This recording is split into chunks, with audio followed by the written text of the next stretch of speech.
पत्रकारिता को संविधान का चौथा स्तंभ माना जाता है, क्योंकि पत्रकार ही सच्चाई की मशाल बन झूठ का पर्दाफाश करता है। लेकिन जब कुछ दबंगाई दिखाते हुए गुंडे पत्रकार को उसका काम करने से रोके, तो ये केवल पत्रकार पर नहीं, पूरे संविधान पर खतरा होता है, क्योंकि पत्रकार अपनी कलम और आवाज से संविधान का ही प्रतिनिधित्व करता है। ऐसे पत्रकार की आवाज दबाना पूरे समाज के लिए काफी चिंता का विषय होता है। साथ ही इस 21वीं सदी में जब कोई व्यक्ति मूलभूत सुविधाओं से वंचित हो, तो यह भी काफी चिंता का विषय है। आज की खास रिपोर्ट में बात इन्हीं मुद्दों पर। नमस्कार, मैं हूं तुषार और आप देख रहे हैं खबर टाइम्स टुडे के औरेया ब्यूरो चीफ हेमंत गुप्ता की खास रिपोर्ट, कुंभकर्ण की नींद में प्रशासन।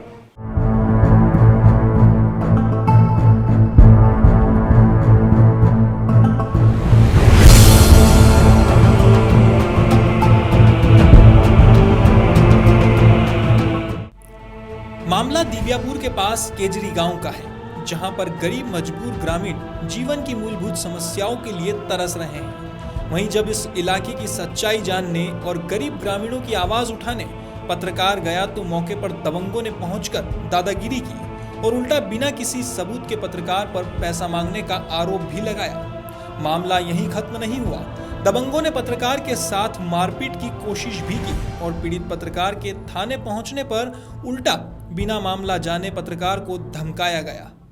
ये देखिए, मामला ये है कि विकास मोर्चा औरैया से नेहा शुक्ला की जानकारी पे हम वहाँ पर पहुँचे थे। वहाँ की हमने स्थिति देखी। वहाँ पर प्रधान के जो कार्य कराते हैं वो अभी काम पूरा नहीं हुआ वहाँ पर, और ये स्थिति को देखकर हमने वहाँ पर थोड़ी सी हेल्प की। हेल्प करने के बाद वहाँ पर जो भी समस्याएं थी लोगों ने वहाँ पर हमें बताई, क्योंकि उन्हें पता चला कि हम पत्रकार हैं। उस हिसाब से उन्होंने हमें समस्याएं बताई। इसके बाद जब वहाँ गांव से बाहर निकल रहा था, तो वहाँ 4 अपराधियों ने मुझे घेरा। घेरने के बाद उन्होंने गालियाँ गलौज भी की हम पत्रकारों के ऊपर और मारने का प्रयास भी किया। वहाँ से जब मैंने अपने 112 नंबर पर डायल किया, उसके बाद मैंने तत्काल पुलिस को इन्फॉर्म किया। पुलिस तत्काल आई। उस पुलिस को आते ही देखकर वो अपराधी फरार हो गए। उसके बाद वहाँ मैं गांव से निकला, सीधा थाने में एप्लीकेशन देने आया उनके खिलाफ। जब मैं इस थाने के अंदर गया, साकिर साहब को मैंने एप्लीकेशन दी। तत्काल उन्होंने बोला कि क्यों भाई, बिना एप्लीकेशन देखे उन्होंने सीधा जवाब ये दिया, क्यों भाई लड़ाई झगड़ा क्यों करते हो, क्योंकि प्रधान पहले से वहाँ मौजूद था। उसके बाद वहाँ पर SHO, नाम तो शायद याद नहीं है मेरे को, लेकिन शक्ल से जानता हूँ। वहाँ पर जब मैं पहुँचा, जब उनको मैंने पूरी बात बताने से पहले ही उन्होंने हमें डांटा कि भाई पहले से आप 2000 रुपये का मुकदमा चल रहा है, जबकि उसकी कोई एप्लीकेशन नहीं है। कोई एप्लीकेशन नहीं दी, फिर भी उन्होंने हम पे झूठा आरोप लगाया। जब आरोप लगाने के बाद वहाँ से मुझे भगा दिया। फिर मैंने उनको बोला कि मेरी मैडम से बात हो चुकी है, अपर्णा SP मैडम से बात हो चुकी है, और आप हमें रिसीविंग दे दीजिए। जब मैंने रिसीविंग मांगने से बहुत ही हमने मांगा, तो उन्होंने मुझे वहाँ से भगा दिया। उसके बाद भगाने के बाद मेरी एप्लीकेशन वहाँ नहीं लिखी गई। इस घटना के बाद समाज सेवी नेहा शुक्ला मौके पर पहुंची और ग्रामीणों से उनकी समस्याएं जानी। नेहा शुक्ला को मजबूर ग्रामीणों ने अपनी समस्याएं सुनाई। साथ ही औरैया DM सुनील कुमार वर्मा से न्याय की गुहार भी लगाई। बता दें, इलाके में ग्रामीण मूलभूत समस्याओं से वंचित हैं। कुछ ग्रामीणों के पास तो शौचालय और रोजमर्रा के जीवन यापन की चीजें तक नहीं है। क्षेत्र में सड़कें भी आधी अधूरी बनी पड़ी है। आपको क्या समस्या लेके आई है? हमारी समस्या जी है ना, क्या न कॉलोनी देता आएगा, न पेंशन आएगी, न कुछ भी नहीं दिया आएगा, न लैटरिंग आएगी, न विधवा आएंगी, कुछ भी नहीं देता है। छोटा सा आपने अपने प्रधान से नहीं कहा कि हमें हमारी सारी समस्याएं हमको दी जाए? वो कहते हैं प्रधान से, लेकिन वे कहते हैं क्या होगा, लेकिन सब झूठे कहते हैं, कुछ ही देते ही नहीं है। ये समस्या आपसे कब से है? बहुत दिन ही से। तो ना ही आपको पेंशन मिल रही है, ना ही कोई सुविधा है? कुछ भी सुविधा मकान नहीं है। मकान मकान भी नहीं है, कुछ भी नहीं है। नीचे धोरा तो आएगी, कुछ भी आग ही लग गई, उसमें फटे चिरे कपड़ा आएंगे। कुछ किस गांव से हो आप? केजरी गांव से। क्या समस्या लेके आई हो? समस्या ये है कि ना तो हमारे यहाँ सड़क है, ना हमको नल है, ना हमको गैस मिला है, ना कोई राशन मिलता है। आपका प्रधान, ग्राम प्रधान पंचायत कहाँ लगता है? हीरा का पुरवा रहता है। कौन है प्रधान? श्याम सिंह राजपूत।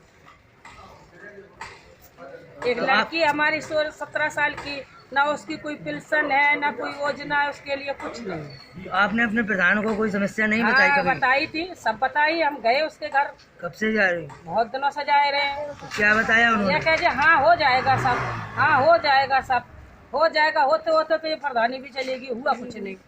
तो कुछ रुपए मांगा कॉलोनी देने के लिए या कोई ऐसा या झूठा आश्वासन केवल दिया? नहीं, जे कहीं का झूठा, बस ये कहीं बनेगा, तुम्हारा बनेगा, थोड़ा सदो बनेगा, सबका बनेगा, वो बना कुछ नहीं। न आवास न शौचालय। तो अब आप क्या चाहती हैं? अब ये चाहते हैं कि सड़क बन जानी चाहिए, लाइट आ जानी चाहिए, साफ गैस मिलना चाहिए हमको भी। हम कहाँ अकेले जाएंगे? है नाली बन जाना चाहिए, ये गंदगी निकल जाए साफ। एक लड़की है 17-18 साल की, उसकी पेंशन बन जाना चाहिए। एक हाथ से बेकार, एक पैर से बेकार है, क्या करें? लड़की हाथ पैर से बेकार है। हाँ। क्या नाम है? नशा। हीरा का, पुरवा का, मजरा का आपका क्या नाम है? मतलब जो जिस गांव डेरा है क्या है आपका? हाँ, कैंचरी गांव पड़ता है। कैंचरी गांव है, उसका डेरा है। हाँ, अड्डा बस्ती। हमें मिले आपसे सरकार के द्वारा जो सुविधा दी जाती है वो आप तक पहुंचनी चाहिए, ये आपकी मांग है। हाँ, तो आप कुछ अपील करिए, क्या आप बात बोलिए कि हमको जो सुविधाएं हैं वो दी जाए।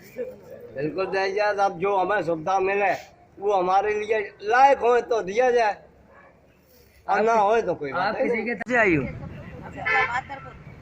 क्या समस्या है? ये समस्या है, 2 साल हो गए, सब छोटे छोटे बच्चे पट्टी में रह रहे सर, ना खेती ना किसान सर, और डलिया डालते कुछ नहीं है हमारे पास।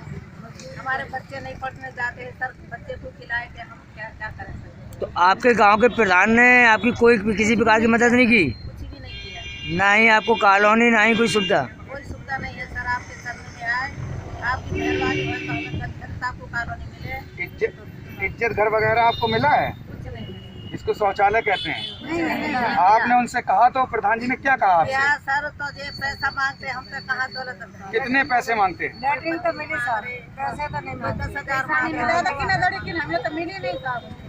आदमी को तो कैंसर। इस मामले में बड़े बड़े वादे करने वाले शासन प्रशासन की पोल खुलती है। अब देखना यह है कि इस मामले में जिम्मेदार उचित कार्यवाही कर पत्रकार को धमकाने वाले और सच दिखाने से रोकने वालों के खिलाफ कार्यवाही करता है या फिर नहीं।